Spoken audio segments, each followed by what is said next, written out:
Good morning and welcome to Megan Tucker. We're so excited to talk with you today. Can you start off by reminding our listeners who you are and how you got involved in space?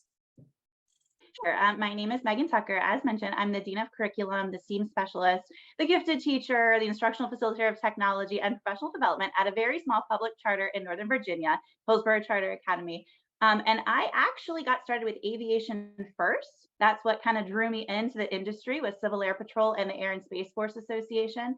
And then I got sent to Space Camp, and Space Camp kind of launched the space side of me. My true passion, though, is the aviation piece. And it's an interesting story how that came about, because I didn't start out loving airplanes, but now I think I'm having a symbiotic relationship between aviation and space. That's pretty great. So you, I believe, have been teaching for almost 20 years, 19 years. When you first started, were you already employing that love of aviation in your classroom, or did you start off just, in a science classroom? Yeah, no, I actually married Air Force, and I hated jets because they kind of took him away from me. So it was not a love relationship at that point. And I also grew up next to an airport, and they woke me up every Saturday morning. So I wasn't in love with them. But it took two awesome mentors. I met Rick Soria, who was in Okaloosa County, Florida, and then also Susan Millette of Civil Air Patrol. And they showed me how I could use planes as a tool to get my fourth graders excited to learn. And as soon as I started using it, the kids were more engaged. I became more passionate and excited. And that was my second year teaching. So I really got into it early on. And then I wanted all of it. Like, I just kept signing up for things and finding activities and trying to get my knowledge bigger so I could bring it to my kids, my scholars, and then also how I could show it to other teachers, because it was such a hidden resource to get kids excited. Fantastic. Did you happen to live near Seymour Johnson Air Force Base? No, we were at Eglin Air Force Base in Florida. Right, she was in Okaloosa Eglin. County, yeah. That's fantastic. With your aviation passion, have you ever gone to events like the EAA fly-in, or had your students fly with the EAA guys? Yes, absolutely. So in Florida, I hooked up with them early on, and I encouraged them, if they got on honor roll, I would take them in an airplane. I can't even tell you, like, when those kids got off of those Cessnas, their smiles, I mean, it was just the most amazing. It's still one of my favorite memories of impacting, because you don't realize how that's going to change a kid. I mean, and I've had former students that now have gone on to be drone pilots and aerospace engineers from that first fourth grade class that I flew in Florida.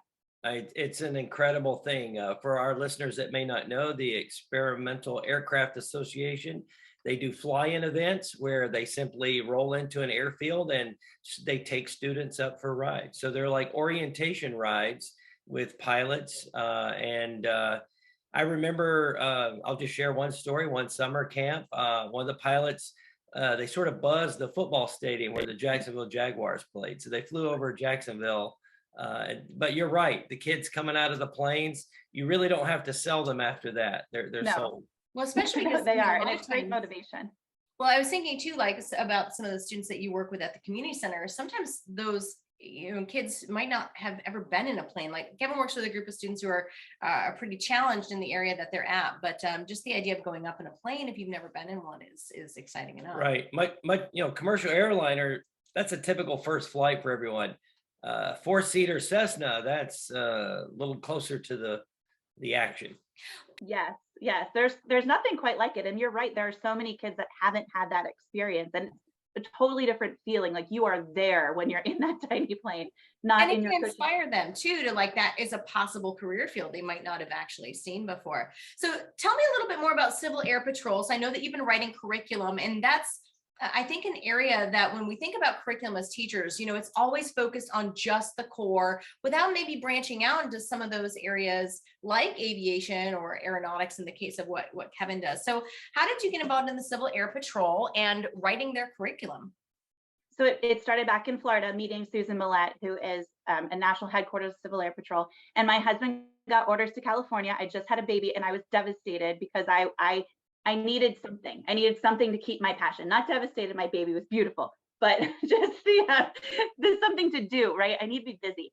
So she had mentioned that there would be an opportunity to write curriculum for Civil Air Patrol. And they, while I was teaching in Florida, had been such an awesome resource. I mean, it is the biggest biggest secret that is not supposed to be a secret in education. $35 and you get unlimited lifetime access to their curriculum.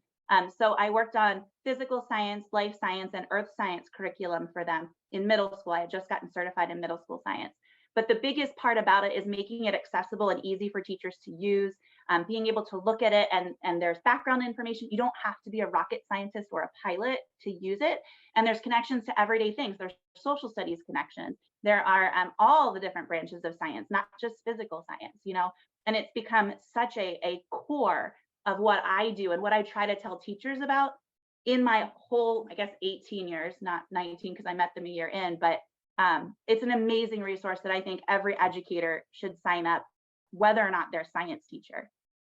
Yeah, no, there's nothing like having access to curriculum, because when you're forced, especially I would think if you're a new teacher, right? If you're a brand new teacher and you're just kind of shoved a book and you're like, good luck to you, and maybe there's something there, but having to develop your own material can be so time consuming. How long did you have to work with a group of people and like figure out, okay, we're going to handle this grade and we're going to handle, is it about by grade or is it by content or by topic, I guess? So that curriculum, so I've worked with them on different projects. The one that I really spent a year kind of working on was just middle school science. So I worked directly with their national education team with the revisions and the feedback for that. And there's 3 different books that were produced as a result of that. And then I also, after that, I learned I needed people.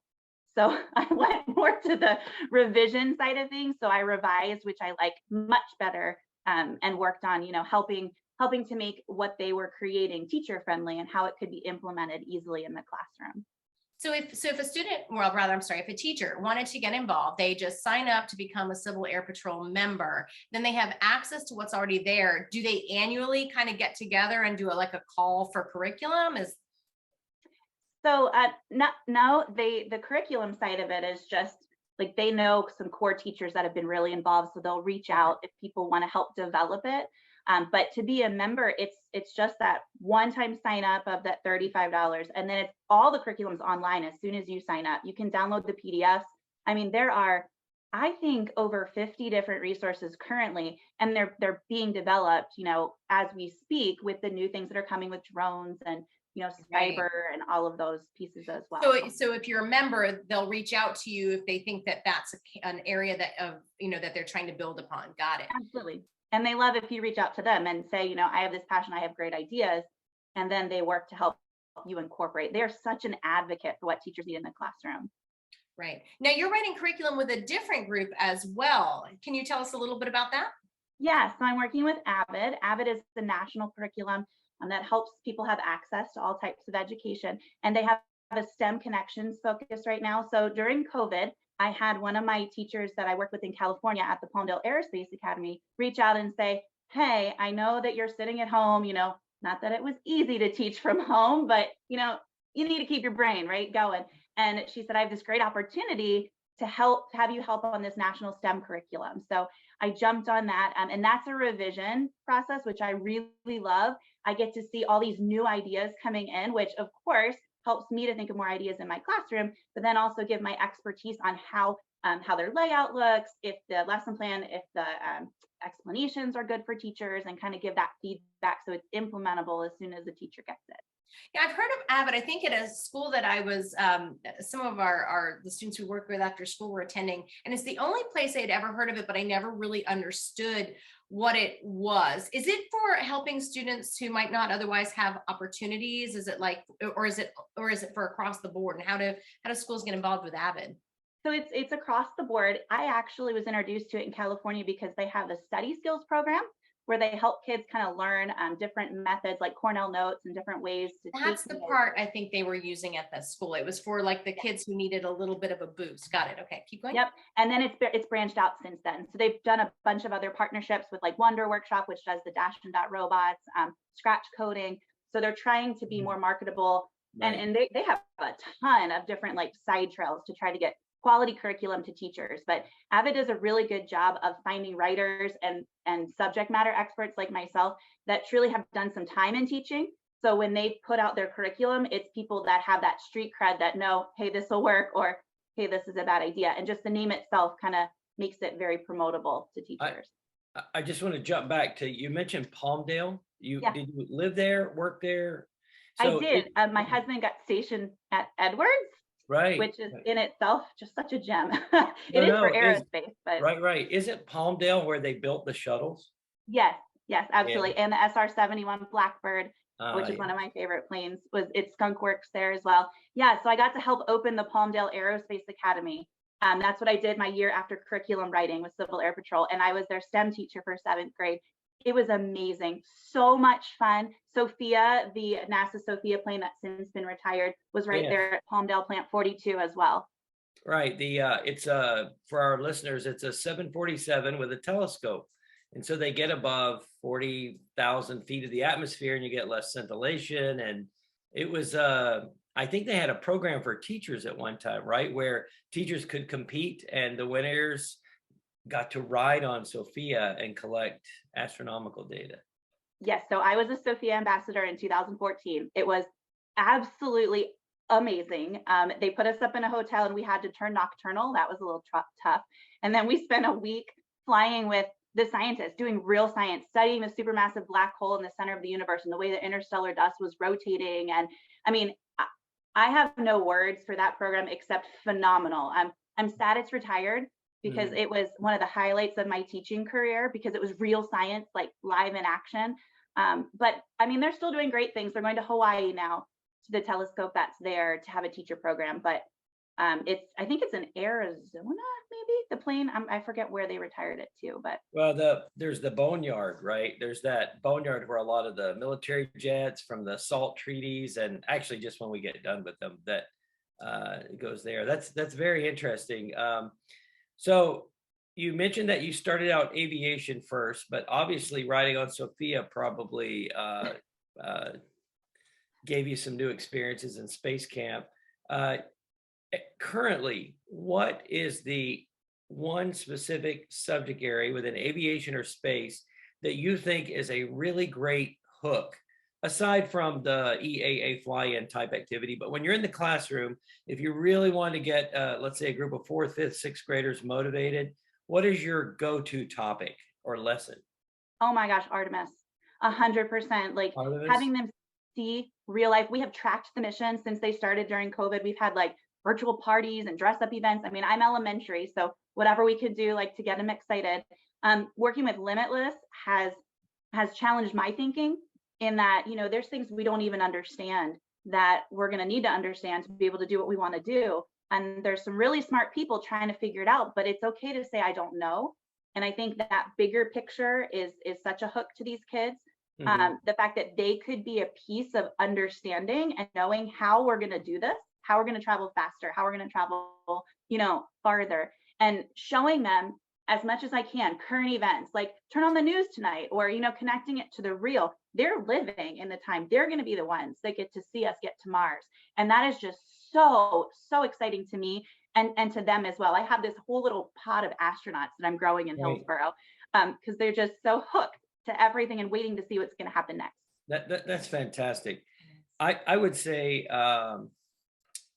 we have a group of kids from different schools that have followed us or been with us for a while, and in summer camps, orbital mechanics is the one that I go to, where if kids have a little bit of pre-algebra, we can move satellites to different orbits, and it's very empowering. But last fall, when we started at a new school, my 6th grade Aerospace class, I found the DART mission. I got a lot of mileage out of the asteroid redirect. That had great visuals. I could apply it to the math, the changing the elliptical orbits. It was a lot of fun. Did you have fun with DART last fall? We did. It was kind of crazy to imagine that space is so vast, but NASA can be so specific and, you know, do the math to create a mission to have a huge impact. I mean, as I mentioned, they're elementary, so you have to bring it down to the level where, you know, they can connect. It's hard enough to think about space and our solar system, and then we're talking about like moving things in space or you know, connecting things. But yeah, that was a really cool mission. We were actually real big on the rover and naming the rover and that whole, because that was during COVID. So that was a time where I'm like, all right, you got to get focused. I got to get your attention. You know, I can't, we're through a screen, but How can we get excited? So I think NASA has really upped its game to try to get these educational resources to kids to get them excited because they're going to need them, to move forward. Well, it's a function of they're doing cool programs which lend themselves to good content, right? Yeah. And the commercialization of space alone has, you could just watch Starship explosions and get mileage out of that in classes too. Well, you mentioned, too, the idea that there are these problems, that what really gets them excited is that it's potentially something that they could be working on in the future, and that they already know even adults aren't going to have the answer to. And I think that that's something that you do as well, Kevin, is I think that oftentimes we assume little kids, especially elementary, middle school, right, which is what we deal with mostly, they're just not capable of understanding that level. And I think it's been a real flaw in our educational system, where we wait until high school or for college for students to start imagining themselves solving the problems of the future. So it sounds like that's exactly what you're doing, is just saying, hey guys, here's a problem. How do we solve it? Even with elementary. What challenges do you see with that?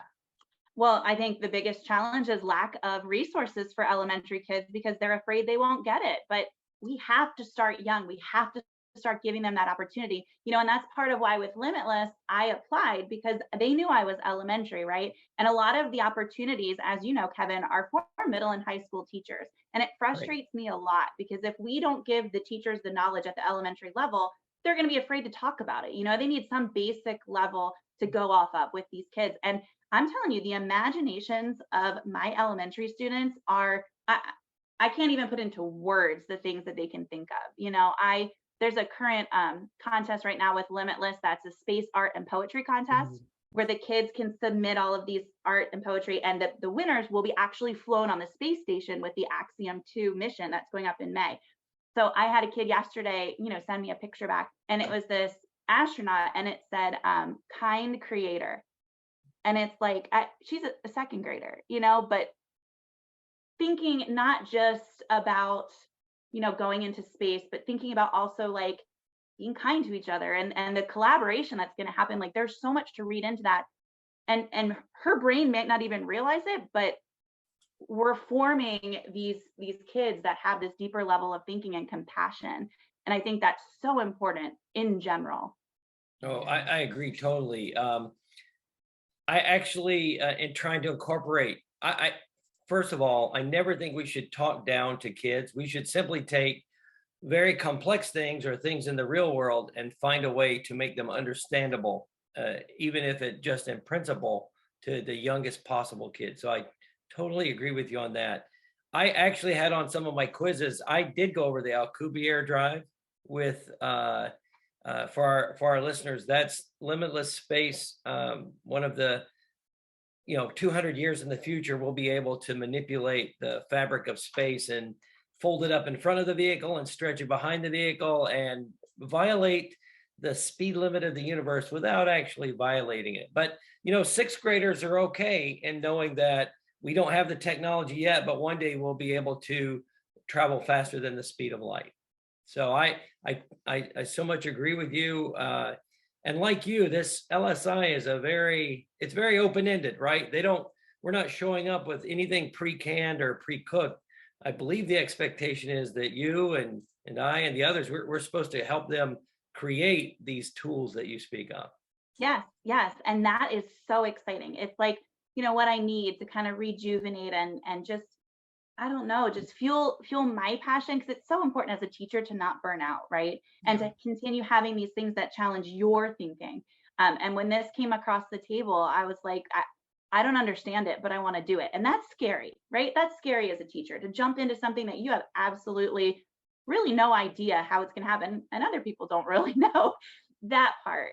But I think that my most exciting thing is the learning piece of it, like a lifelong learner. And how can we help people understand? I mean, I've shared the Limitless video with my first graders, and I've taken a piece of fabric and folded it up to them, thanks to Chris Maddie at NASA, who's fabulous, and said, watch this. Like, can I go through more if I fold it as opposed to like this? And they're like, yeah. So you're right. Like concepts like that are super mathematically complicated can be boiled down to simple for kids to kind of just get the bigger picture. Well, I want to focus on the word for a second, risk. So you seem to be a risk taker, not only just with the things that you enjoy, but certainly as a teacher. And I think that that's something that's important. We need to recognize with our new teachers coming out, like it's okay to not know everything. You have to be willing to take the risks. But I also want to pivot a little forward to and say, how did that spirit of risk taking help you undertake the many accolades and the awards that you've been recognized for? So let's kind of move in that direction, because you are certainly a well-respected and well-awarded teacher as well. So how do you take that to that next level? So I think it's you just always ask and always try, and you have to be okay if no. Like, yes, I have all these awards, but I've gotten plenty of rejections. I've rejected twice from being an astronaut. They said, no, thank you, NASA, twice, right? My kids are like, try again, 3 times for you.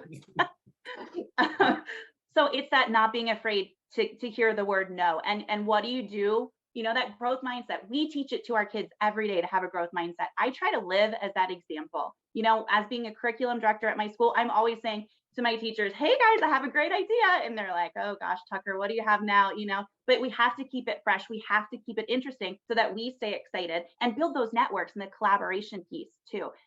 Miss America 2020, right before COVID hit, was a scientist. And I was like, you know what? I want her to come to our school. So on New Year's Eve, I sent her an email and asked if she would come to Hillsborough Charter Academy, 144 kids, tiny little school. She said yes. We had Miss America come and do science in our tiny school. You know, so it's things like that where if you don't ask, you don't know what's possible, I guess. And it's having a plan with what you do if the answer is no. And maybe it's a not yet. Maybe it's not No, enough. no, I so much fail often, right? And then be resilient and learn from your mistakes. Yeah, that first Really, attempt at quitting.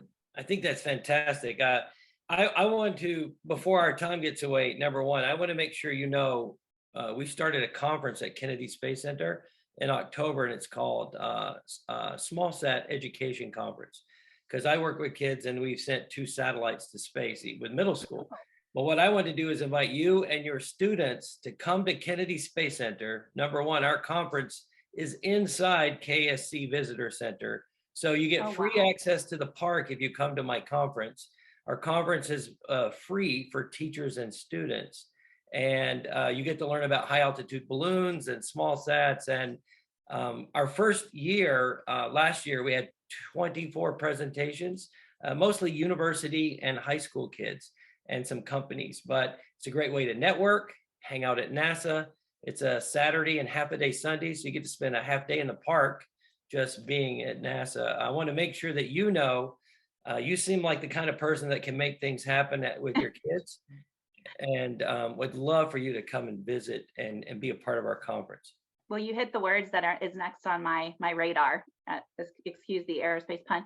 High altitude ballooning is what I want to get my kids involved with next. And I've been making connections, trying to go through ARRL with my ham radio license. Like I think that's what needs to happen next. There's all these signs, and you just kind of. We've done several, and I can support your efforts to get that started. Oh my gosh, Kevin, that would be amazing. See, that's what this is about. You say yes to things because you never know the collaboration and the connections. That's all those awards, all those achievements. It's not about that. It's about the people that you meet through it. And it's about, you know, how you can gain knowledge to give to more people, right? It's sharing. Sure. That's my whole thing. I hate silos. I want all of these organizations to get along with each other so that we can just support teachers, right? And share all the awesomeness that there is out there. Yeah, my first kid that got his ham radio license, amateur radio license, was 11.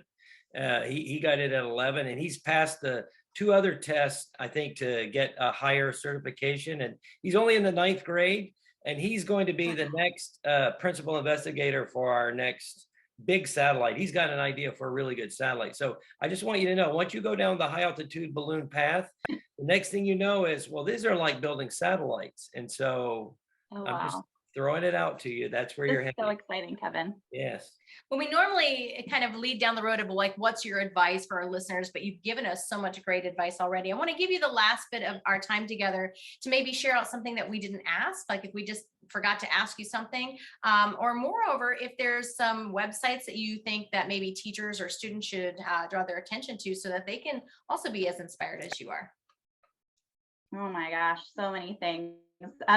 One of the bigger organizations that helps kind of break down the silos is the Air and Space Forces Association. So that's another one that I'm heavily involved in. They partner a lot with the Civil Air Patrol, but they have access to resources for Stellar Explorers and Cyber Patriot and a lot of other things that teachers could use. But I think my biggest thing would be anything that comes across your plate, right? If you get an email, if you get, a teacher says, hey, check this out. Check it out, because you never know what might come out of it. You never know what you might learn that might help you personally, but also, your students. And it's just there is so much and it can be overwhelming. So it's like that joke, how do you eat an elephant, right? One bite at a time. Like find one thing and check it out. I would say Civil Air Patrol, check them out, use it, become a member, and then that will lead to others. That'll link into the Air and Space Force Association. You get money from your classroom, like $500 grants, teacher award money to go back to your kids, because that we spend as much as we we bring in. So I think my biggest piece of advice would be to just try everything, and don't say no, and see what happens, because you never know where things might take you. It's really good advice. Well, we very much appreciate you spending this time with us today. I am sure we're going to be able to find some ways to work together. And we look forward to maybe having you come back again.